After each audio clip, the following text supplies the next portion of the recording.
எனக்கு வந்து பார்த்தீங்கன்னா 9 இயர்ஸ் ஓல்ட்லேருந்து எனக்கு தெரியும். ஏன்னா எங்கள் அண்ணன் வந்து ஃபுல் அண்ட் ஃபுல் மைக்கேலோட ஃபேனு.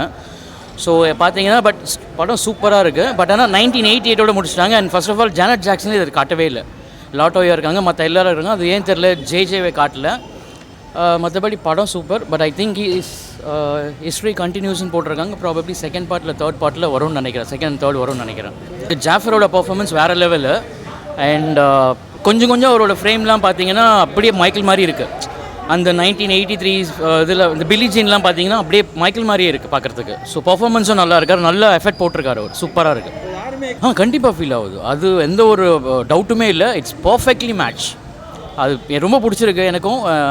ஸோ ஆக்சுவலி இது விட்டது ரொம்ப சந்தோஷம். நான் இது மாதிரி ரொம்ப வீட்டில் டிவியில் தான் பார்த்துட்டு இருப்போம் டான்ஸ் அது மாதிரி. ஸோ ஒரு பயோபிக்காக விட்டது சூப்பர். பட் இதில் செகண்ட் பார்ட் தேர்ட் பார்ட் வந்தால் கொஞ்சம் ஃபுல் ஹிஸ்ட்ரியை கொஞ்சம் கவர் பண்ணலாம். ஏன்னா கான்ட்ரவர்சிலாம் காட்டல. அவர் இன்னும் ரொம்ப கஷ்டப்பட்டிருக்காரு அவர் ரொம்ப. ஸோ அதெல்லாம் காட்டல. அதெல்லாம் காட்டினா இன்னும் நல்லாயிருக்கும். ப்ராபப்ளி செகண்ட் பார்ட் தேர்ட் பார்ட்டில் வரும்னு நினைக்கிறேன். நான் பெரிய ஃபேன். எங்கள் அப்பாவும் டான்ஸர். என்ன மாதிரி ஃபேனுக்கு இது ட்ரீட் தான். செம்மையாக இருந்துச்சு படம். ரியலாக இல்லை, நான் அந்த ஆல்பம்லாம் நான் லைவாக பார்த்தது கிடையாது. நான் பிறந்து நான் 10th படிக்கும் போது இறந்துட்டார். ஸோ லைவாக நான் மைக்கேல் பார்த்தது லைக் கிட்ட நேரில் பார்த்த மாதிரி இருந்துச்சு. நல்லா ரியாலிட்டியாக இருக்குது. ஆனால் எல்லா ஆடியன்ஸ்க்கும் அது செட் ஆகுமா தெரில. எனக்கு நான் ஃபேனுன்றதுனால எனக்கு ஓகே, மற்றவங்களுக்கு அது கனெக்ட் ஆகுமான்னு தெரியாது. ஆனால் எனக்கு நல்லா இருந்துச்சு. படம் சீக்கிரம் முடிஞ்ச மாதிரி இருந்துச்சு.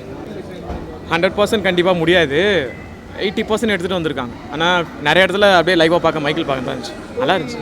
சைல்டுஹுட்டு ஃபுல்லாக காட்டல, அவர் மிஸ் பண்ண சைல்டுஹுட்டை அப்படியே காமிச்சிருக்காங்க. ஆல்ரெடி மைக்கேல் சொன்னது தான் அது. ஏற்கனவே வந்துட்டு நிறைய இடத்துல வந்துட்டு அவர் சொல்லியிருக்காரு சைல்டுஹுட்டை மிஸ் பண்ணியிருக்கேன்ட்டு. அது வந்துட்டு இதில் காமிச்சிருக்காங்க. ஆல்ரெடி நான் வீடியோஸில் பார்த்தது தான், அதில் வந்தது அப்படியே இருந்துச்சு. இதுலேயும் கடைசி பையன் தான். அவருக்கு அப்புறம் ஒரு சிஸ்டர் இருக்காங்க. அதெல்லாம் சும்மா ப்ரோ ஏமாத்தினுக்கிறானுங்க. அப்பெல்லாம் ஒன்றும் இல்லை. அவர் ஸ்பைடர் மேனாக பண்ணணும்னு ஆசைப்பட்டார். மேர்வெலுக்கும் அதுக்கும் நடக்கல ப்ரோ. உண்மையிலே அது ரியலிஸ்டிக்காக ப்ரோ. போனால் பார்க்கலாம் ப்ரோ. நீங்கள் ஒரு ஒரிஜினல் மைக்கேல் ஜாக்சன் ஃபேனாக இருந்தால் எல்லா பாட்டுமும் உங்களுக்கு பிடிக்கும் ப்ரோ. ஏன்னா எனக்கு பொறுத்த வரைக்கும் எல்லா பாட்டுமும் பிடிச்சது ப்ரோ. அவர் சின்ன வயசுலேருந்து எல்லா பாட்டும் பாடினது எல்லாமே எனக்கு பிடிச்சது ப்ரோ. செம்மையாக இருந்தது ப்ரோ.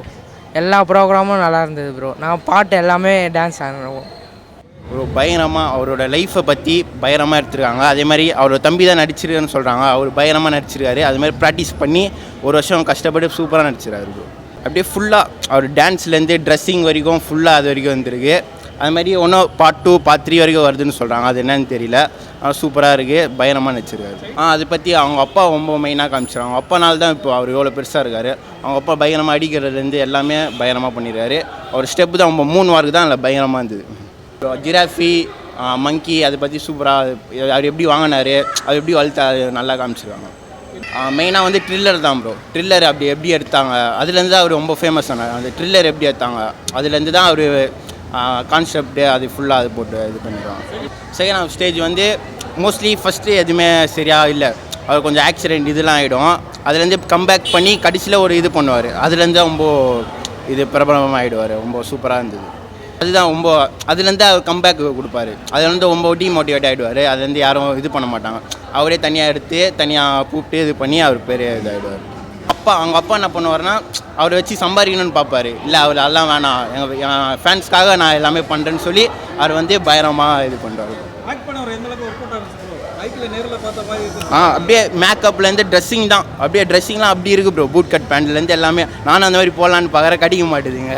அங்கே போட்டாலே கிரிஞ்சின்னு சொல்கிறாங்க. பயங்கரமாக ட்ரெஸ்ஸிங் அந்த காலத்தில் 1980லேயே பயங்கரமாக போட்டுருக்காரு. ஒன்று ஃபுல் சைல்ட்ஹுட் முடிஞ்சிச்சு. இப்போ அதில் 1980லேருந்து என்ன கதைன்னு அதுதான் ஒன்று நிறைய அதுலேருந்து நிறைய ஆல்பம் பண்ணியிருக்காரு. நிறைய கான்செப்ட் எல்லாமே அதுலேருந்து நிறைய வரும். நல்லா தான் ப்ரோ இருக்குது. இதில் குறை சொல்கிற மாதிரி ஒன்றும் இல்லை. ஆக்சுவலி ஃபுல் கதையாக இல்லை, பாதியாக தான் கட் பண்ணியிருக்காங்க. சில இதெல்லாம் அவங்க சொல்லவும் இல்லை. நிறைய பாலிடிக்ஸ் இருக்குது, ஃபேமிலி பாலிடிக்ஸ் இருக்குது. மற்றபடி பார்த்தீங்கன்னா படம் சூப்பராக தான் இருக்குது. ஒரு லைவ் கான்செப்ட் பார்த்த மாதிரி இருக்குது. Not just movie, just live concept சூப்பராக இருக்குது. எல்லோரும் பாருங்கள். நல்லா ஆமாம் ஜி, சின்ன வயசுலேருந்து எல்லாமே காமிச்சிருக்காங்க. ஆஃப்டர் தட் எதுவுமே காமிக்கலன்றது தான் ஒரு வருத்தமாக இருக்குது. பட் ஓகே ஃபைன், நல்லா இருக்குது படம், பார்க்கலாம். இதில் குறை சொல்கிற மாதிரி எதுவுமே கிடையாது. அதே மாதிரி ஜெஃபர் ஜாக்சன் வந்து ஆக்சுவலி மைக்கேல் ஜாக்சனே வாழ்ந்திருக்காருன்னு சொல்லலாம். சூப்பராக இருந்துச்சு படம்.